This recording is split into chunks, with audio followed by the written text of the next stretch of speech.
Hello everybody, welcome to Bookends and Paperweights. I'm Jocelyn, and this is this video.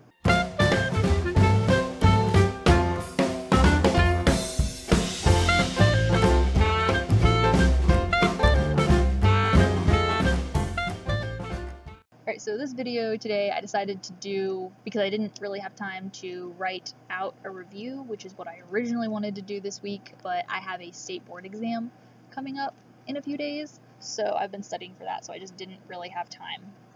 Sorry.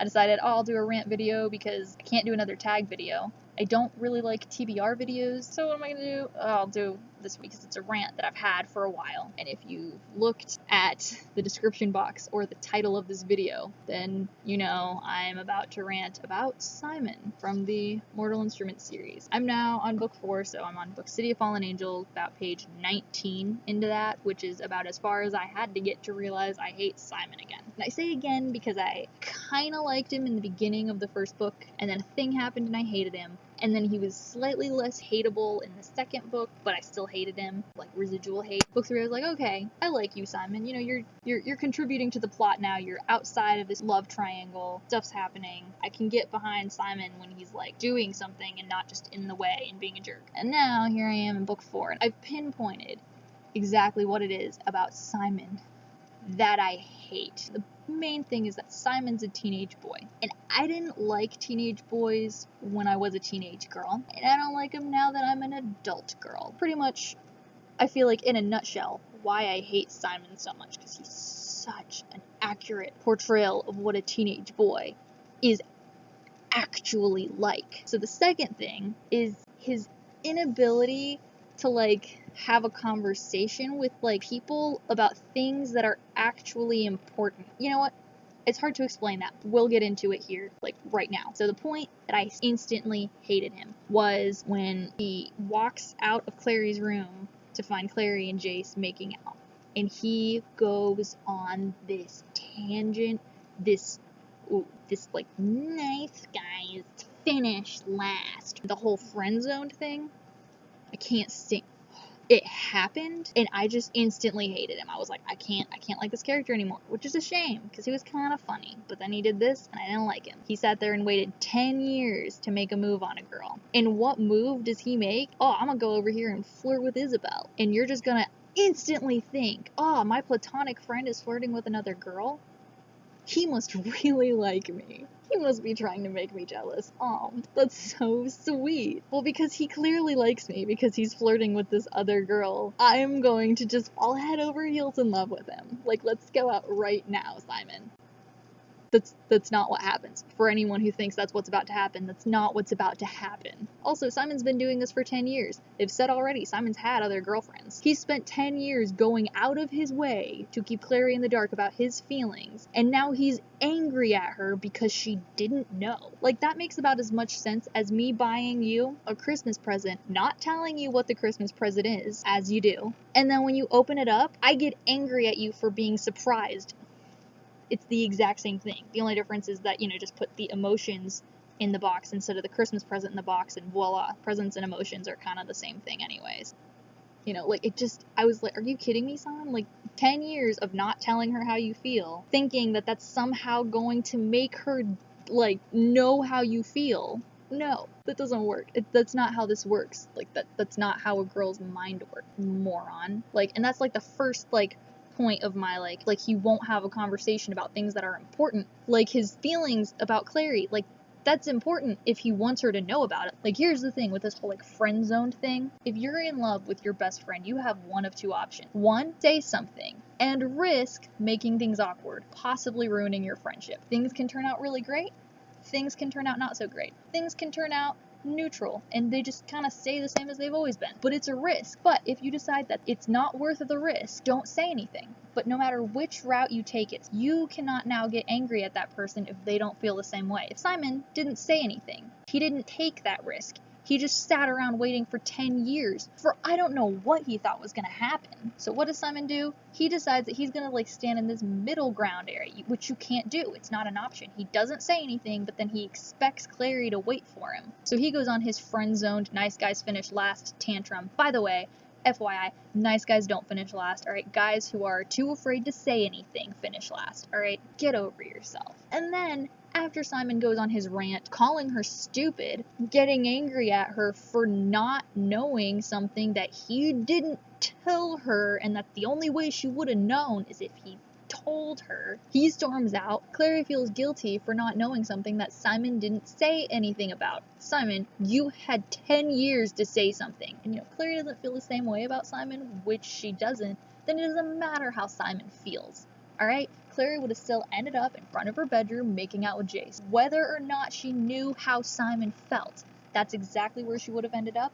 So it's all a moot point. Like, it doesn't matter. Simon, Clary doesn't feel that way about you. So, tough, I guess. But you don't get to sit there and cry and call her stupid over it. What was Simon expecting? Like, 10 years of not making a move, where he's had plenty of time to make a move, and what did he think was gonna happen? Clary was gonna be like, no, Jace, I can't kiss you because Simon's in love with me. I'm not in love with him, but he's a nice guy. That means he has, dibs, so I just have to sit here and wait around for him to say something or do something about it. He's had 10 years to do something about it, but I mean, those are those, nice guys for ya. No, Clary stopped feeling bad about it, and Simon stop being an idiot and have a conversation. Next point that ticked me off, book 2, was Simon and Clary somehow end up, I guess, in a relationship. I don't know, because they never really state what's going on. They never really say anything. They're kind of hanging out, and then Simon just decides that they're together, and he's just like, yeah, I'm her boyfriend.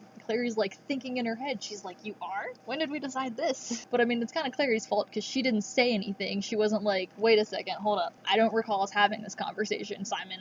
Can we talk about this before you start introducing yourself as my boyfriend? Last time I checked, I was single. But he never has a conversation with her about it. They never talk about it. Things just happen, and then they're kind of a couple, but they're not, and Clary's not sure what's going on. Simon's just kind of making stuff up as he goes along, and I'm like, stop and talk to each other about this. Define the relationship, but they don't. And then just nonsense ensues. Simon becomes a vampire. And then book 3, I didn't mind Simon at all. I was like, oh, cool, Simon's doing something that's outside of the love triangle. It's actually contributing to the plot. He's not just in the way, causing more problems. I can get behind this Simon. This Simon's doing something. This Simon is useful. Simon becoming a vampire was the best thing that ever happened to you, because you're not nearly as obnoxious and annoying. I think it would be the opposite. So I really liked Simon in book 3. And now here I am on page 19 of City of Fallen Angels, book 4. And here we are with my issues with Simon. I don't like him anymore. This 2-timing jerk face. Are you kidding me? 2 girls at once? First of all, I'm having trouble believing that there are that many women in the world who actually would want to be with Simon. I mean, you could, get by, I guess, with saying, oh, it's because of his vampireness. But here's the thing, they both kind of liked Simon. I don't know so much about Isabel, but I know Maya kind of liked Simon, before he was a vampire. So, and Isabel, I guess, might have kind of been interested. Not entirely certain. How does Simon end up, 2-timing both of the, how? Well, it all happens because Simon doesn't have a conversation with either of them. Simon's hanging out with Isabel, Simon's hanging out with Maya. Simon's not really sure what's going on, which is fine. I'm okay with, people they're kind of hanging out, they're kind of in that weird, point where they're not really sure, are we in a relationship? Are we not in a relationship? What's going on? Are we just dating? Are we dating? That's fine. Not where I had the problem. The point that I had the problem was when Maya kissed Simon, and then Simon felt like he should say something to Isabel, and then doesn't. And he asks Clary, he's like, should I say something to Isabel and tell her that, Maya kissed me? And Clary's like, well, I mean, you should probably figure out what's going on with you and Isabel first, because, if nothing's going on, then that's just kind of weird that you would, tell her, if she thinks that you're just friends who are hanging out. It's like, oh, okay. So what does Simon do? Not that. He just doesn't say anything. He doesn't ask Isabel what's going on between them. He doesn't talk to Maya about what's going on between them. He just lets both girls think whatever they're thinking, and he just goes along with both of it. He's cheating on both girls because both of them consider him their boyfriend. It's all because he won't have a conversation with them. You have to talk to people about what relationship you're in. If you're going to be in a relationship with somebody, you have to talk about it. You can't just not. What is Simon gonna do if, like, he decides he wants to get married someday? It's like, what are you gonna do about that? Is he just gonna start, like, planning a wedding and then just, like, one day start introducing her as his fiance and then just expect her to go along with it? Be like, oh, I guess we're engaged now. Like, when did this happen? This is kind of a big deal. You're supposed to talk about this. Simon just doesn't he won't talk about. I can't. I can't. Like, you have to talk about what your relationship is with people that you might be in a relationship with. If you're not sure, ask them. Just be like, hey, I'm confused. Like, Simon is cheating. He's an idiot. He's kind of a jerk. He's not that great of a person. And somehow he managed to get 2 girls, and he's cheating on them. He's like, oh, I'm gonna be over here with Isabel, and I'm gonna be over here with Maya. And he's all like, oh, but it's all okay, because they never see each other anyways, so they'll never know. This isn't gonna end badly for me. There's no way this is gonna backfire. Are you kidding me? First you have your nice guys finish last tantrum, your little friend zone nonsense, and then you have your stupid, I'm not gonna have a conversation with Clary and tell her that I'm considering myself her boyfriend. I'm just gonna say it one day and see what happens. And now I'm gonna be just dating these 2 girls because I'm that nice guy who finishes last. I can't. Like, I don't. If you like Simon, please, like, explain why or how you look past the fact that he's a jerk and an idiot. Like, or I guess on the other hand, there are characters that I am, like, madly in love with that aren't the most upstanding characters, but I mean, just he's supposed to be a nice guy. Like, that's how he's portrayed. That's what he acts like he is. Like, he thinks he's a nice guy, but he's doing all this stuff. Like, he calls Clary stupid. Like, he straight up calls her stupid in all seriousness. He's like, you're so stupid, Clary. You're so stupid. How can you not see? You're so blind. If I was friends with somebody and they called me stupid, I wouldn't be friends with them anymore. So please, if you like Simon, please put in the comments, what exactly is it about him that, like, you like? Like, I get that he's witty and he's funny, but I feel like that really doesn't outweigh the fact that he's, like, the worst kind of teenage boy, like, cause he thinks that he's so great, and he's not. So if you like him, that's fine. I don't understand at all, so help me understand. Post in the comment section below, explain to me what it is about Simon that you feel like negates all of the stuff that I can't stand about him. Like, that you're just like, or if any of that stuff bothers you. Like, if you're okay with this friend-zoned, nice guys finish last, fedora wearing nonsense. Like, if you're cool with that, then, you know, just be like, well, I don't see what the big deal is, Jocelyn. You're kind of overreacting. Then that's cool too. Or if you agree with me, you know, let me know that I'm not alone out here. Like, all, 30 people who are gonna watch this video? That might be aiming a little high. Like, yeah. But, I mean, like, can we maybe have a conversation about this? Can we talk about Simon? Because that just...